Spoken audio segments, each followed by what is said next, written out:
आमच्या चॅनलवर आपला खूप खूप स्वागत अभिनंदन आहे। आणि आडगाव सर्कलमध्ये जिल्हा परिषदचे जे उमेदवार आहे आणि पंचायत समितीचे पण जे उमेदवार आहे भारतीय जनता पार्टीकडून, त्याच्याबद्दल काय म्हणणार सर, पूर्ण माहिती देऊन टाका त्यांची।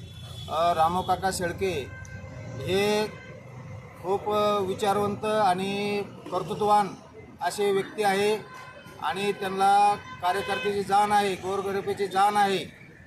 त्यांनी पहिले पण अध्यक्ष होते, विकासाचं काम त्यांनी खूप केलेलं आहे। यापुढेही आमच्या सर्कलचं काम ते खूप जोमानं करणार आहे आणि आमच्या गोरगरीब जनतेला ते न्याय देणार आहे आणि त्यांना एवढंही मतदान होणार आहे तर ते आजच विजयी झालेले आहे। आणि दुसरे पंचायत समिती गणाचे आमचे गांधिली गणाचे संजय भाऊ शिंदे हे पण आजच निवडून आल्यासारखे आहे आणि दुसरे चारुशिलाताई गावंडे या पण आजच निवडून आल्यासारखे आहे, कारण यांचं कर्तृत्व आहे आणि त्याला समाजाच्या प्रश्नाची जाण आहे। आणि रामो काका शेळके हे प्रत्येक माणसाला भेटून आणि आध्यात्मिक माणूस आहे आणि त्यांना खूप मोठा अनुभव आहे, त्यामुळं ते आजच निवडून आलेले असं आम्ही सांगतो तुम्हाला। सर, जिल्हा परिषद आळगाव सर्कलमध्ये अशी मोठी कोणती समस्या आहे ज्याचं आतापर्यंत निवारण झाले नाही आणि रामराव काका शेळके सर निवडून आल्यावर त्याचं सर्वप्रथम त्याचं निवारण करणार? आतापर्यंत जे जिल्हा परिषद सदस्य होते या अगोदर त्यांनी फक्त कॉन्ट्रॅक्टशिप केलेली आहे, बाकीचं काही त्यांनी लक्ष दिलेलं नाही आमच्या गावामध्ये। आणि रामो काका विशेष करून लक्ष देऊन आमचे राहिलेले गोरगरीब जनतेचे प्रश्न ते सोडवतील। जनतेला काय आवाहन करणार सर? जनतेने भरभरून मतदान करावं, रामो काका यांना निवडून द्यावं, एवढंच मी जनतेला आवाहन करेन। आपलं नाव सांगा सर। माझं नाव प्रभाकर भुजंगराव वाघ, चिंचोली, माजी सरपंच प्रभाकर चिंचोली। आता पूर्ण माहिती दिलेली आहे जिल्हा परिषद मेंबर आणि जे ग्रामपंचायतचे जे मेंबर आहे ते संदर्भात माहिती दिलेली आहे। आणि सर, तुम्ही पण तरुण आहे, युवा आहे आणि युवकांची पण मोठी समस्या आहे। सर, निवडून आल्यावर युवकांचं कसं काम करणार सर? रामू काका हे अध्यक्ष राहिलेले आहेत। रामू काकांनी सगळ्यात पहिले काम हाती घेणारे रस्ते एकमेकांना जोडायचे, वाड्या वस्त्यांवरती जे रस्ते हे सगळे एकमेकांना जोडण्यासाठी रामू काका प्रयत्नशील राहतील।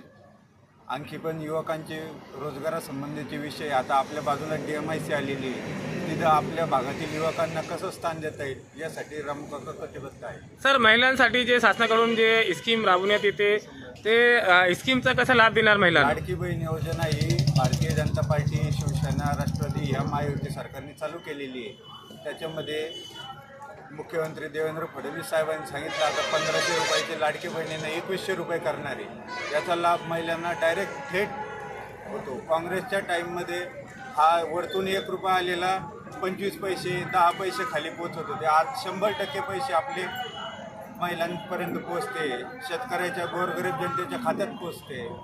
सर, केंद्रामध्ये भारतीय जनता पार्टीची सत्ता आहे आणि राज्यामध्ये पण पूर्ण भारतामध्ये केंद्रामध्ये भारतीय जनता पार्टीची सत्ता आहे आणि राज्य सरकारमध्ये पण भारतीय जनताची सत्ता आहे।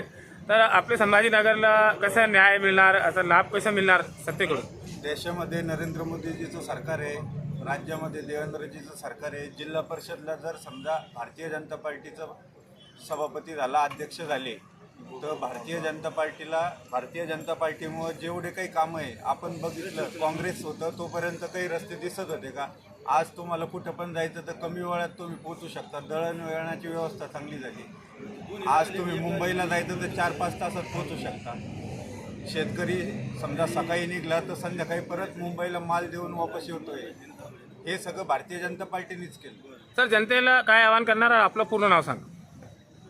रामू काका शेळके, रामराव दादाराव पाटील शेळके हे आमचे भारतीय जनता पार्टीचे उमेदवार आहे। यांना तुम्ही प्रचंड बहुमताने विजयी करा ही विनंती करतो। माझं नाव अजिंक्य नामदेव मदगे, पाचोड छत्रपती संभाजी। 2012ला मी पंचायत समिती सदस्य गांधिली गणातून निवडून आलो होतो आणि आता या निवडणुकीत रामू काका शेळके जिल्हा परिषदला उभे आहेत, चारुशिला गावंडे या पंचायत समिती आडगाव बुद्रुकमधून आहे, संजय शिंदे हे गांधिली गणातून उभे आहेत आणि हे तिन्ही उमेदवार जनतेच्या कामासाठी कटिबद्ध आहे। आणि भारतीय जनता पार्टीने जे शेतकऱ्याकरता दिलेलं जे अनुदान आहे ते सर्व अनुदान पोहोचतं होतं, केंद्राचं वेगळं राज्याचं वेगळं, त्यामुळे या मतदारसंघात भारतीय जनता पार्टीचे तिन्ही उमेदवार हे प्रचंड बहुमताने निवडून येणार यामध्ये तीळ मात्र शंका नाही। जनतेला काय आवाहन करणार? जनतेला आव्हान एवढं करणार की भारतीय जनता पार्टीचा एक चांगला जिल्हा परिषदसाठी एक चांगला धार्मिक आध्यात्मिक असलेला माणूस रामू काका शेळके रोजगाराकरता दोन्ही एमआयडीसीसाठी रोजगाराकरता नोकरी उपलब्ध करून देण्याकरता कटिबद्ध आहेत।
आणि चालता काँग्रेसचं फाडून बोलता